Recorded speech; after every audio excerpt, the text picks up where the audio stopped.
Olá, que momento especial! Que grande alegria estarmos aqui compartilhando com vocês o Café e Fé. Nós sempre temos como objetivo anunciar as grandezas do Evangelho de nosso Senhor Jesus Cristo. Esse Evangelho que fala das insondáveis riquezas de Cristo. São realidades espirituais que ultrapassam o nosso modo de pensar, de compreender, de transmitir. Mas nós estamos certos de que o Evangelho de Jesus Cristo é a realidade mais especial que existe neste universo. O Deus que se encarnou para salvar a gente dessa maneira muito difícil de vivermos neste mundo, e nós estamos aqui sempre procurando compartilhar também com amigos, com irmãos próximos na proclamação desse Evangelho. E mais uma vez, dentro desse nosso programa, nós temos trazido vários irmãos. Nós temos aqui o irmão Marcos Peixoto, um amigo de tempos de peregrinação, caminhando rumo à Nova Jerusalém. É um prazer, Marquinhos, estar com você e podermos conversar um pouco sobre essas insondáveis riquezas de Cristo. Para mim também é uma alegria estar com o pastor aqui, com os irmãos em casa. E vamos bater aquele papo aqui e tomar o nosso cafezinho. Você sabe que os links das nossas redes sociais estão aí na sua tela, para que você possa conhecer mais e também você possa participar dos nossos programas, dos nossos projetos. E eu, falando em participar, eu queria chamar a atenção de você que tem condições de interceder por este programa, que você seja um aliado nosso e possa ocupar um lugar na brecha, intercedendo, pedindo a Deus que nos dê sabedoria, nos dê condições de ficar firmes na proclamação do Evangelho. Você também pode nos ajudar contribuindo para que o programa se mantenha. Não tem faltado, Deus tem sustentado, mas você pode nos ajudar para que a gente possa crescer e melhorar cada vez mais. E outra coisa que eu queria dizer é que a sua participação em compartilhar os vídeos para outras pessoas é muito importante. Você se torna um missionário na pregação da palavra, e isso é muito bom para que a gente possa anunciar o Evangelho. Então, pegue agora o seu cafezinho, porque o nosso Café e Fé já está começando. Já já.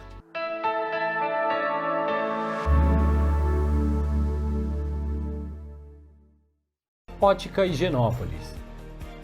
Há 35 anos no mercado óptico de Londrina, sempre com novidades em produtos e tecnologia. Nossa equipe está preparada para dar uma verdadeira consultoria, facilitando a escolha de seus óculos para correção ou proteção solar, ajuste de óculos personalizados, respeitando o conforto e anatomia do seu rosto. Ótica Higienópolis. Avenida Higienópolis, 346, em Londrina.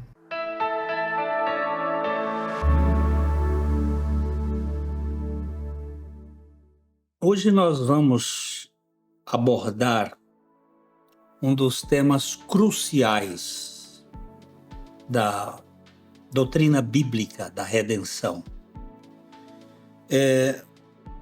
Em Adão ou em Cristo, nós estamos em um deles, porque Deus só trata com dois homens, Adão e Cristo.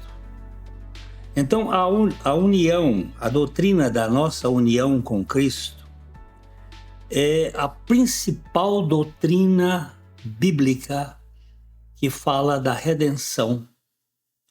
E porque não pode existir nem novo nascimento ou regeneração, nem santificação, nem glorificação, se nós não estivermos unidos a Cristo. Todas essas doutrinas, elas não existem. Eu tenho aqui uma anotação do professor Heber Campos, o Heber pai, em que ele diz assim: a doutrina de nossa união com Cristo é o cabide que segura todas as outras doutrinas. Sem ela, todas as outras caem. Regeneração, santificação, glorificação são em Cristo. Tudo é nele. E não há salvação, e não há santidade, e nem eternidade fora da nossa união com Cristo. O pecador tem que ser colocado em Cristo. Nós precisamos entender que todos os seres humanos estavam unidos em Adão, assumindo uma condição de pecado.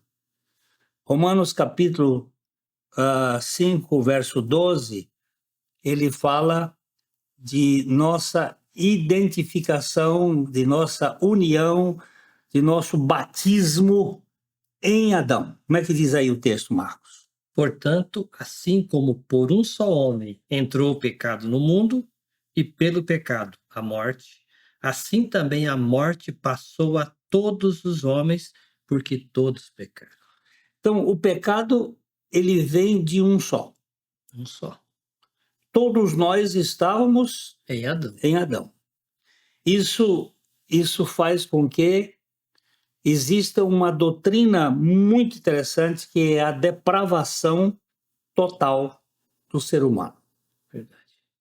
Da planta dos pés ao ápice da cabeça, do mais interior ao exterior do ser humano, existe um homem caído, um homem adâmico, que está completamente sem vida espiritual. Esse homem caído, ele é muito bem descrito quando Paulo vai falar dos dois homens em 1 Coríntios, no capítulo 15, os versos do 45 a 49, ele vai falar desses dois homens. Nós estávamos inicialmente em Adão. Verdade. Né? Eu trouxe uma natureza adâmica desde o ventre da minha mãe. Como é que diz o Salmo 51? Em pecado me concebeu a É a minha mãe. e iniquidade eu fui formado. Fui formado. Essencialmente, nós somos caídos. O salmista também vai dizer no Salmo 58, diz assim: alienam-se os ímpios desde a madre, nascem e se desencaminham proferindo mentiras. Tem veneno semelhante ao veneno da serpente nos seus lábios. Verdade. Nós somos uma raça caída, uma raça venenosa. É interessante que os japoneses, fazendo um estudo sobre a saliva, eles descobriram que a saliva humana tem os mesmos componentes do veneno da cobra, da cascavel. Ele tem o mesmo veneno das serpentes.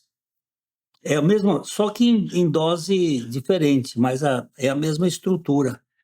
E você sabe que quantas pessoas são aleijadas por causa de picada de língua humana? Verdade. Por saliva, por palavras que ofendem, que machucam.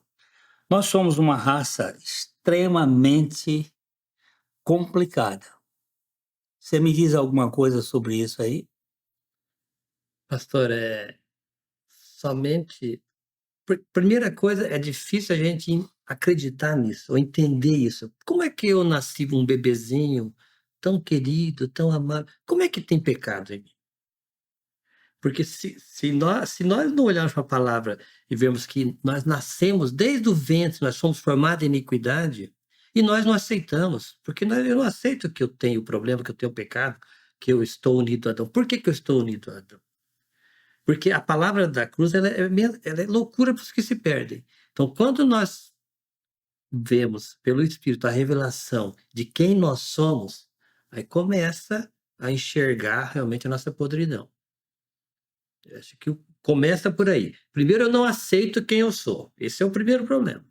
Agora, o Espírito vai tratando comigo e vai me mostrando. E nós temos uma cultura que, desde pequenininho, olha que criança boazinha, Justamente. olha que criança maravilhosa, mas ela tem 4 coisas que são universais. Toda criança, ela é egoísta. Que é a segunda palavra que ela aprende. Depois de falar mamãe, Meu. é meu. Meu, é possessiva. Toda criança, ela é rebelde. A rebeldia é inata, não é? Toda criança é caótica. Caótica é desordem.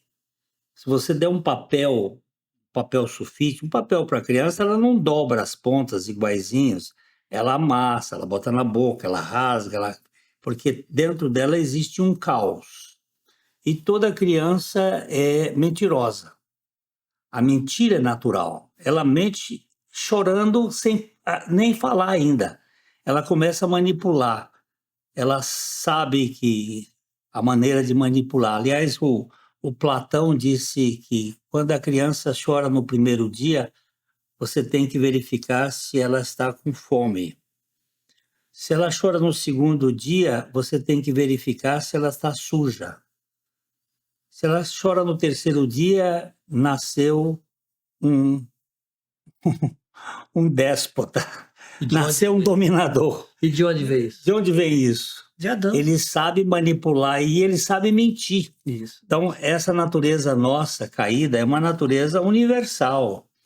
Em todos os povos é do mesmo jeito, em todas as nações é do mesmo jeito. E não precisa de escola, né? Não, não. Agora, eu nasci assim, eu cresci assim, eu vivi assim.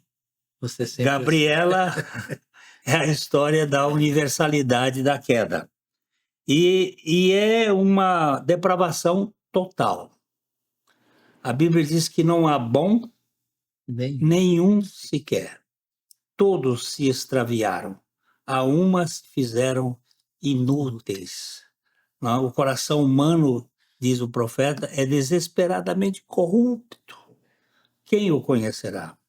Não é só o coração dos ministros do STF que são difíceis e corruptos e dos políticos, é o meu coração, que é terrivelmente corrupto.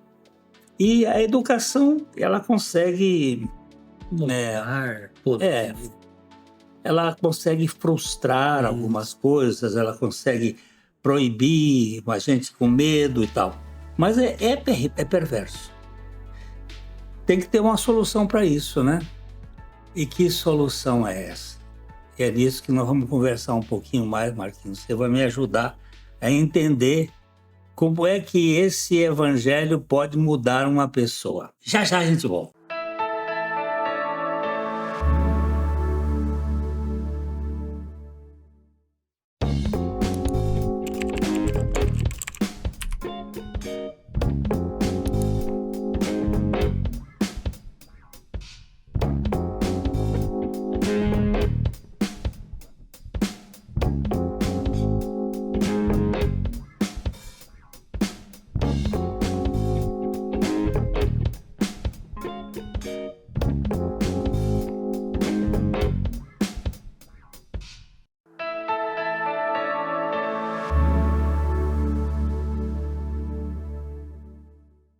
Nós estávamos falando há pouco sobre a questão de nossa inclusão, de nossa identificação, de nossa união, de nossa relação com Adão na criação e no pecado, e nós herdamos isso dele, e somos portadores de uma natureza caída, uma natureza egoísta, uma natureza perversa, uma natureza mentirosa, uma natureza rebelde. E como sair disso? Só tem um jeito. Só tem um jeito, né? Morrendo. Exatamente, morrendo. Mas não é morrendo por envenenamento, nem morrendo por tiro de bala, nem morrendo por qualquer outra coisa. É morrendo Na cruz com Cristo. Este é o projeto de Deus, de modo que muda totalmente os que creem que foram unidos em Cristo na cruz, na morte, no sepultamento e na ressurreição. Essas pessoas, elas são cambiadas de um sistema caído para um sistema restaurado. Eles saem de Adão para Cristo. Eles passam de um lado para o outro. O que diz Colossenses capítulo 2, versículo 12? Tendo sido sepultados juntamente com ele no batismo, no qual igualmente fostes ressuscitados mediante a fé no poder de Deus, que o ressuscitou dentre os mortos. E o 13. E a vós outros, que estáveis mortos pelas vossas transgressões, pela incircuncisão da vossa carne, vos deu vida juntamente com ele, perdoando todos os nossos delitos. Olha só, eu estava em Adão, eu vivia aqui do jeito que eu achava que era certo, mas aos trancos e barrancos. Jesus entrou na minha raça, mas não levava o meu pecado. Ele tinha uma natureza pura, uma natureza sem pecado. Ele tinha os cromossomos da Maria, mas não tinha os cromossomos do José. Porque o pecado entrou por um só homem e, através do homem, passa para toda a humanidade. Ele tinha os cromossomos da Maria, mas não tinha o cromossomo do José, tinha o cromossomo de Deus. Mas lá na cruz, ele recebeu os nossos pecados. Ele incorporou os nossos pecados. E ele vai dizer aqui que houve um batismo. O que é batismo? Você sabe o que é batismo? Batismo, aí tem forma, tem com mergulho, que tem com aspersão, que tem vários tipos de batismos, mas a palavra ela tem uma origem no picles. Sim, de imersão. Quando se fazia picles na Grécia, você fazia uma água um líquido lá de vinagre com temperos e tal, e depois pegava o pepino, a cenoura, e jogava ali dentro. O que acontecia com esse legume que era colocado no pepino? Ele era encharcado. Ele era encharcado pelo vinagre e todas aquelas especiarias. É assim que é o batismo em Cristo. Nós somos colocados na sua morte, e a morte dele toma conta espiritualmente da gente. Não é fisicamente, Sim. Nem é psiquicamente, é espiritualmente. Nós morremos com ele.